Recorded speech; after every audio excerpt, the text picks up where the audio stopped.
Aviator. Rusha ndege, ushinde. Wapi utatua? Uamuzi ni wako. Aviator inapatikana kupitia pmbet.co.tz. Nipate kidogo.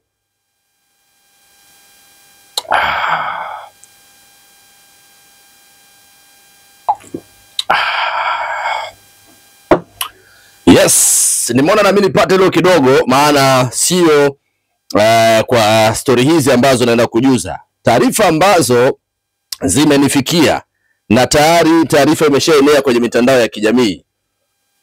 Ni kuhusiana na mwenyekiti wa bodi ya ligi kuu Tanzania TPLB Steven Mguto amewasilisha barua yake ya kujiuzulu wadhifa wake. Kwa hatua nyingine pia shirikisho la mpira wa miguu Tanzania TFF kupitia kwa rais wake Wallace Karia amemsimamisha kazi ofisa mtendaji mkuu wa bodi ya ligi kuu Almasi Kasongo. Taarifa hiyo bwana ambayo imenifanya nije haraka mkuku kuja kuwajuza wa Tanzania ambao mara zote wamekuwa wakifuatilia channel hii ya Mfalme wa Soka, na nimekuwa karibu sana na wewe, na nilisema leo nitakuwa busy sana kuweza kuwajuza taarifa ambazo zinatokea juu kwa juu. Na hii ni taarifa ambayo imekuja muda mfupi kutoka sasa, haina hata dakika 20 mara baada ya TFF kuposti taarifa hii kuhusiana na mwenyekiti wa bodi ya ligi kuu ya kandanda Tanzania bara Steven Mguto kupeleka barua yake ya kujiuzulu nafasi yake. Na TFF wamekwisha pokea barua hiyo, lakini pia wao kama TFF, kwa maana katika hatua nyingine rais wa shirikisho la mpira wa miguu Tanzania Wallace Karia akiwa amemsimamisha kazi ofisa mtendaji mkuu wa bodi ya ligi kuu Almasi Kasongo.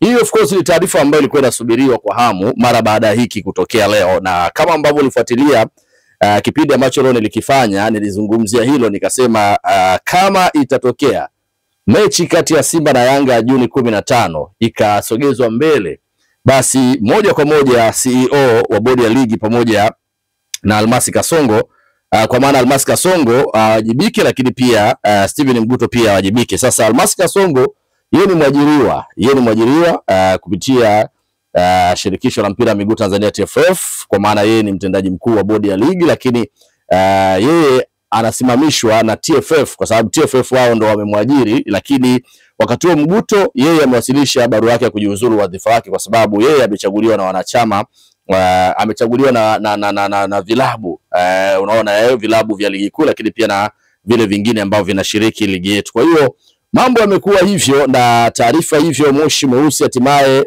umeondoka. Sasa moshi mweupe umerejea kwenye ligi yetu, kwa sababu inaonekana wazi CEO pamoja na mwenyekiti Steven Mguto alishindwa kabisa kusimamia kanuni ambazo zimetungwa na kanuni ambazo wamejiwekea, na mwisho wa siku mpira ukawa unachezewa. Dabi imekosa hadhi, dabi imekuwa na kasheshe kweli kweli, dabi imekuwa na vurugu kweli kweli, dabi imekuwa haina mvuto tena, na hakuna sababu ya msingi. Utasikia tu huyu kaahirisha dabi kwa sababu 1 2 3, sababu ambazo hazina mvuto wala hazina mashiko.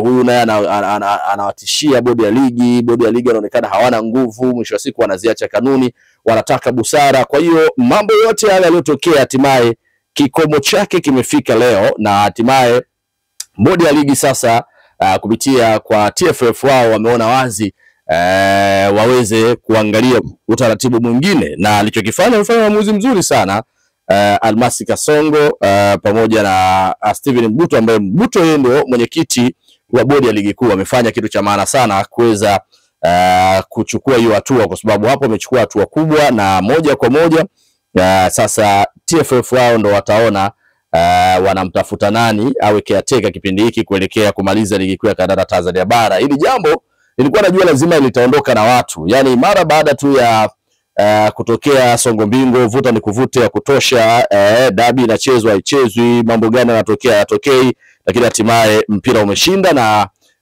sasa story kubwa na story nzuri ni kuhusiana tu na bodi ya ligi kutengenezwa upya, bodi ya ushindani.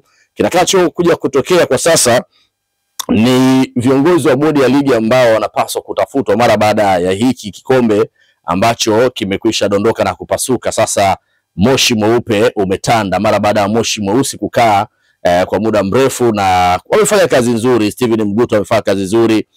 Ligi yetu imepanda kwa awamu kadhaa, nafasi ya 6, nafasi ya 5, nafasi ya 4.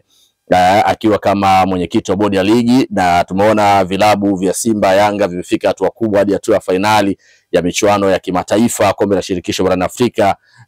Tumeona namna ambavyo timu za vijana, tumeona namna ambavyo timu za wanawake zote zinafanya vizuri kipindi ambapo wao walikuwa katika idara hiyo ya bodi ya ligi. Kwa hiyo wamefanya kazi yao vizuri, lakini hii kashfa ya dabi ya Kariakoo ilikuwa haiwezi kumwacha mtu, kwa sababu udhaifu ni mkubwa sana waliofanya kuanzia tarehe 8, tarehe 15 kesho kutwa mechi ichezwe, mpaka Rais wa Jamhuri ya Muungano wa Tanzania ameliingilia kati. Wao kama viongozi wameshindwa kufanya yanayowahusu au yanayowapaswa kuyafanya, kusimamia kanuni, kusimamia taratibu. Wamekubali kuendeshwa na Simba na Yanga, kuendeshwa na Yanga na Simba. Mwisho wa siku wazi kabisa kila mtu yale mazuri ambayo ameyafanya anaanza kuwatupia lawama kwamba bodi ya ligi hakuna kitu cha maana ambacho kimewahi kufanya. Kwa hiyo story ndio hiyo, na hatimaye watu wengi wanafurahi wakisema mpira umeshinda, kwa sababu kinachoonekana ni kwamba mambo mazuri yametokea.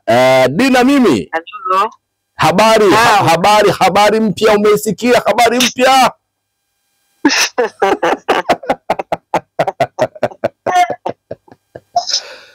Mimi nikikuvutia waya ujue ni exclusive. Hapo niko zangu exclusive, niko zangu kazini, niko zangu live. Nikikuvutia waya tunaongea business. Umesikia habari mpya huko mjini? Habari mpya ni gani hiyo? Nijuze. Tayari huko watu wamesharudisha mpira kwa kipa. Kukubaliana na tarehe 25. Steven Mguto, mwenyekiti wa bodi ya ligi na mwenyekiti wa kamati ya saa 72, amepeleka barua ya kuomba kujiuzulu kunako shirikisho la kandanda Tanzania TFF. Safi. Lakini Almas Kasongo, CEO wa bodi ya ligi, amesimamishwa na shirikisho la mpira wa miguu Tanzania TFF. Kwa hiyo wote hao tayari wameondoka kwenye viti ambavyo walikuwa wamekaa na kushindwa kuvimudu. Kwa hiyo habari njema ndio hiyo ambayo ulikuwa ukipigania pia.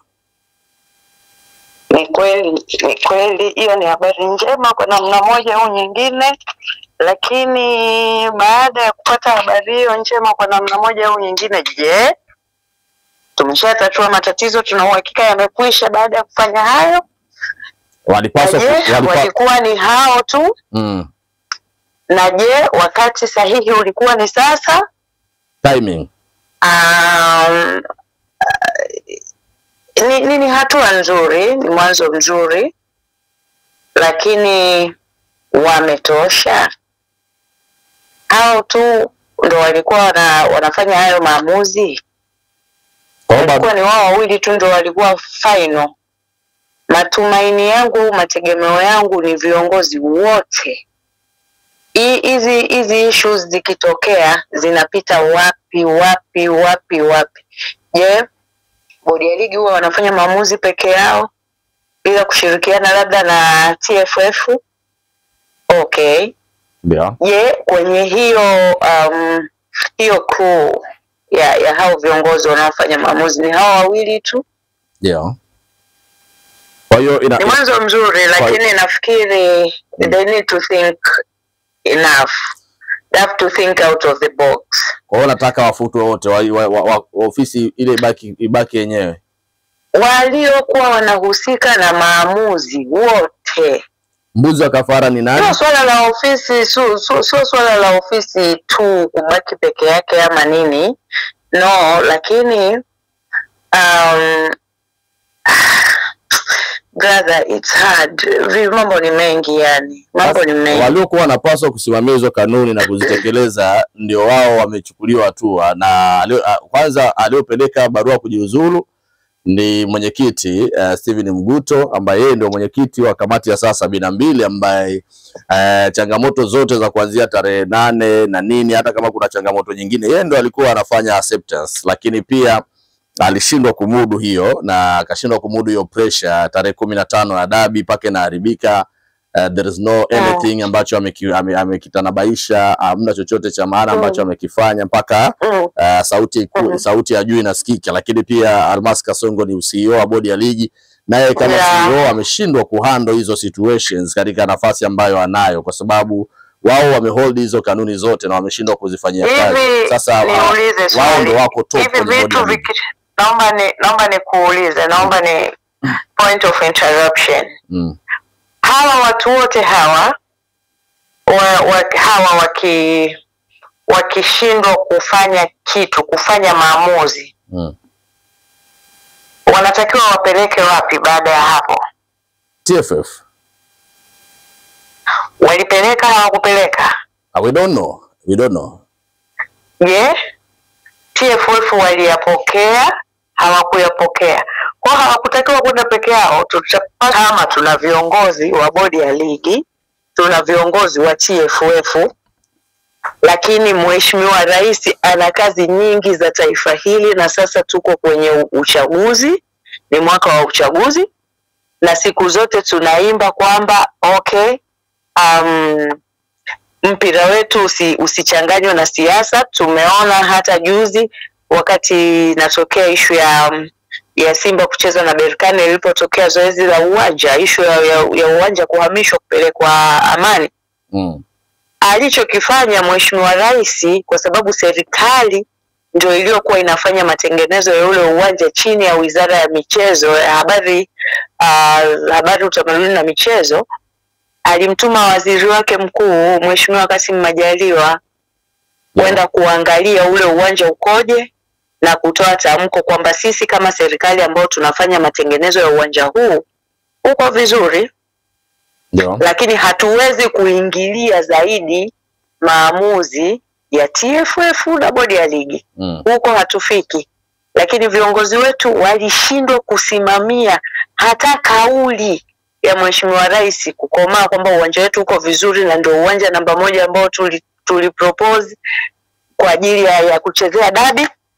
Bado dabi ikaenda Zanzibar, sawa, Zanzibar ni nyumbani pia kwa sababu ni Tanzania, ni yetu sote. Lakini kwa nini viongozi wetu hawana uwezo wa kutatua matatizo mpaka Mheshimiwa Rais aingie? Hawana, ni kwamba wana uwezo mdogo wa kuchanganua mambo, ama wanaendeshwa na hivi vilabu? Nafikiri vilabu vina nguvu kuliko viongozi waliopo. Ama nachelea kuongea maneno mabaya kwa sababu ni viongozi wangu na waheshimu, lakini kuna wakati you do not need to have a PhD kufikiria. Yani kama kusoma ujui hata picha huwezi kuona. Tuseme tu kwamba haya yametokea, hatujui Mheshimiwa Rais alipokaa nao alizungumza nao nini. We don't know that. That is. Kama Mheshimiwa Rais asingewaita, fanya nini wao kama wao? Yani ilikuwa there is no solution of course, na tusingepata majibu kwa sababu trust me, nilikuwa naongea leo nilikuwa nafanya kipindi asubuhi, nilikuwa nasema kama kufikia leo siku ya Ijumaa hakuja kuwepo kabisa pilika za dabi. Hatujaona bodi ya ligi wakitangaza pre-match meeting, wakitangaza press conference, tukisikia shamra za viwanjani, namna ambavyo uwanja umeandaliwa kwa maana branding stuff like that. Hatujaona hivyo vitu vyote, kwa maana tayari ilikuwa inaonyesha wazi udhaifu mkubwa umeshatokea na hakukuwepo na dabi. Na mimi nilikuwa naona kama ingetokea kiongozi mkubwa wa kinchi angeingilia kati ili swala, lazima tu tamko lingetoka kwamba lazima watu wa resign ili kuweza kuacha hii atmosphere itulie, kwa sababu akiendelea kuwepo pale bado kutakuwepo na bad pollution, moshi mweusi bado utaendelea kutanda. So hiki ambacho kimetokea of course inawezekana ni kitu ambacho kilikuwa well arranged muda mrefu. Wakati tunazungumza, moja ya vitu ambavyo nililalamikia klabu yangu pendwa kabisa Simba Sports Club kwamba sioni kwa nini viongozi walifanya haraka ya kutoa lile tamko. This was the logical of what I was telling you. Kwa sababu niliwaza kwamba wanatoa tamko hili, lakini baada ya bodi ya ligi kuna wizara ya michezo ambayo ina waziri na naibu waziri na viongozi wakubwa. Watifu swala hili likaenda kwa viongozi wakubwa wa kiserikali, wakaingilia kati na wakasema hii dabi ichezwe tarehe fulani. Watabishana nao. uone kwamba baada ya wao kupata ile hearsay right wangeandika barua kimya kimya kama vile ambavyo waliandika kwenye wizara kuomba ruhusa ya kwenda kufanya mazoezi. Na waliandika kule kwa sababu hawana imani tena na huko kwenye bodi ya ligi na TFF, kwa sababu last time kikanuni walitakiwa wafanye mazoezi na hawakufanya, na hakuna ambacho kilifanyika. Kuna hatua zilizochukuliwa na TFF wala bodi ya ligi. Kwa wakaona matumaini yao zaidi ni kupeleka mbele, wakaandika barua wizara ya michezo kuonyesha kwamba tuna intention ya kufanya mazoezi, na wizara ikajibu. Naamini barua ile ya Simba Sports Club pia ilileta picha nyingine ya tofauti kabisa kwa serikali kuona kwamba hili swala pia liko very serious na lenyewe lichukuliwe kwa userious kwa uharaka zaidi. Vipi wangeandika barua ile kwa TFF labda na kwa bodi ya ligi, barua kama ile kimya kimya kwamba endapo kutakuwa na 1 2 3 hatutacheza, alafu wakatulia waone impact. Leo Mheshimiwa Rais kawaita kawaambia dabi ichezwe tarehe 25. Imeshabadilika, sio tarehe 15 tena, ambayo na yao wao waliingia ule mkenge wa Young Africans kusema ikibadilishwa tarehe 15 hatutacheza. Klabu yangu nayo iliingia kwenye huo mkenge wa kwamba na sisi ikibadilishwa hatutacheza, ikichezwa tarehe nyingine hatutacheza. Lakini here tunaenda kucheza tarehe 25 kwa sababu hatuwezi kubishana na Mheshimiwa Rais. Kama tungelikuwa tumekaa kimya bila kutoa lile tamko, leo tungekuwa tuna nguvu sana kwenye hili, kwamba sisi hatukuwa na intention yoyote ya kutokucheza hii dabi toka tarehe 8.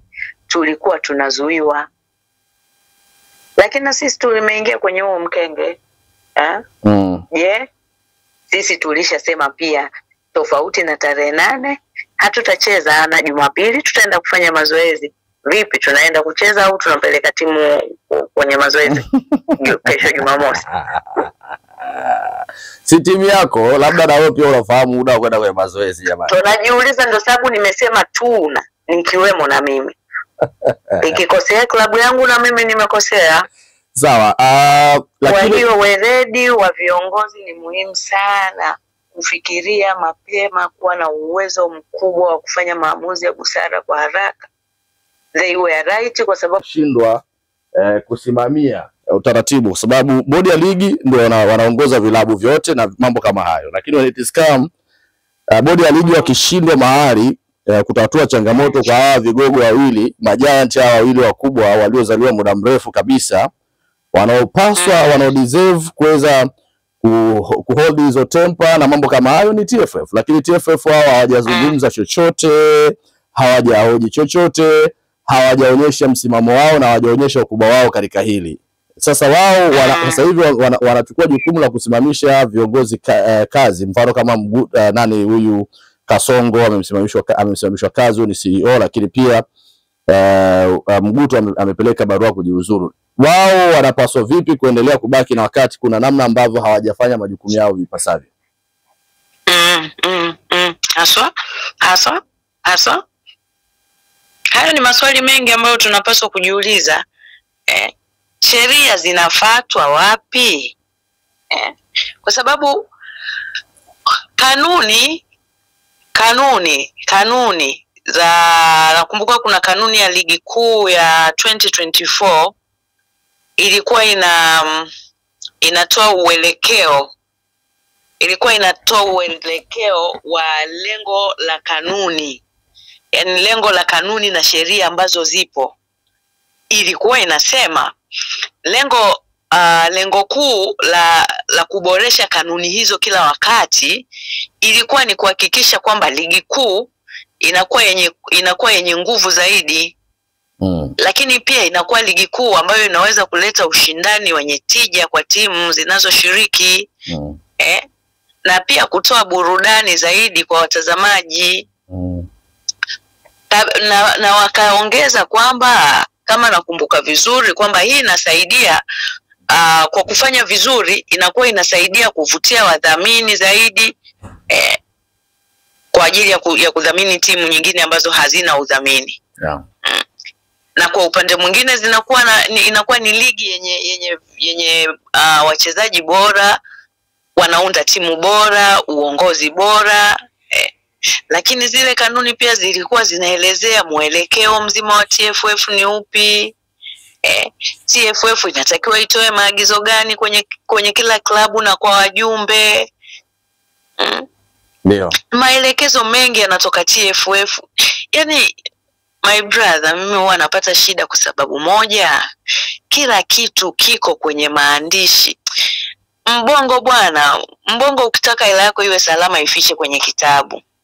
Utaikuta salama kwa sababu they do not open the books. Mimi nasisitiza sheria zetu, kanuni zetu, katiba zetu hazisomwi. Kwa sababu tunafikia huku na basi kama tunasoma, tunaamua kupuuza. Sawa. Kwa hiyo wewe bado hatujamaliza. Bado hawajamaliza, waendelee kuendelea kujitathmini. Kwa wito wako kwa upande wa bodi ya ligi kipi kifanyike? Kwa upande wa TFF sasa. Kwa upande wa TFF? TFF wajitathmini, waangalie kanuni zao. Kanuni yao ya mwelekeo wa TFF inajieleza kabisa. Mwelekeo wa TFF ni inatambua kuwa mpira wa miguu ni mchezo wenye nguvu, unaopendwa na watu wengi duniani. Mchezo unaweza kuvutia watu kutoka sekta mbalimbali kuwekeza. Lakini pia ili hayo yote yawezekane, inategemea ufuatiliaji wa kanuni, taratibu, sheria na umuhimu wa kila nyanja kwenye game yetu hii, kwenye football ya Tanzania. Hasa kama wao wenyewe mwelekeo wao hawaujali, hawaujui, hawafuatilii, what does it mean? Kwa tegemea kuona pia kwa upande wa TFF pia nao pia baadhi ya viongozi wataachia nafasi pale. David, hicho ndo tunachotamani kusikia. Yaani mimi unajua mara nyingi huwa nakugusisha tu kule kwenye miongozo tu ya kanuni, miongozo kwa kama hivyo TFF. Haya hata hayako kwenye vipengele, ni vitu ambavyo viko mwanzo kabisa kwenye utangulizi wa uelekeo wa TFF. Wao wenyewe TFF wanazungumzia masuala ya heshima na uadilifu. Mwongozo wao pale kwenye utangulizi wana kipengele kabisa cha heshima na uadilifu. Na kile kipengele wameapa wao TFF kwamba TFF itahakikisha kila wakati ligi kuu inakuwa na heshima kwa kusimamiwa kwa uadilifu, na wao kusimamia kanuni kwa uadilifu za ligi kuu na sheria za mpira wa miguu. Ndio. Wakasema moja ya vitu ambavyo wanatakiwa kuvisimamia ni pamoja na kutoa adhabu pale inapobidi, kuwaelimisha washiriki inapobidi, kuhakikisha kuwa washindi wanapatikana uwanjani kwa kufuata kanuni na taratibu za michezo, sio kwa njia zisizokubalika. Ndio. Sawa. Ni kwenye ukitafuta hizo kanuni za TFF, hizo muongozo wa namna TFF ijiendeshe, kwenye utangulizi tu unakutana na hivyo vitu vyote. Sasa kwa nini tuna sheria, kanuni na taratibu ambazo hatuna uwezo wa kuzifuata? Why? Mimi nawasisitiza na waomba, siwasisitizi, sina uwezo, mimi ni shabiki tu. Lakini basi nawaomba viongozi wangu, viongozi wetu wa TFF, kwa sababu wao ndo baba ndo mama wa hii michezo hapa Tanzania, na wao ndo tunategemea tupige hatua. They have to stop this. Jamani, kombe la juzi ilikuwa ni kombe la kubaki Tanzania. Brother, sasa hivi ushindani wa utani wa Simba na Yanga umekuwa sio utani tena, umekuwa ni uadui. Na haya yanafanyika chini ya viongozi. Tunao viongozi ambao tunaamini wana weledi mkubwa.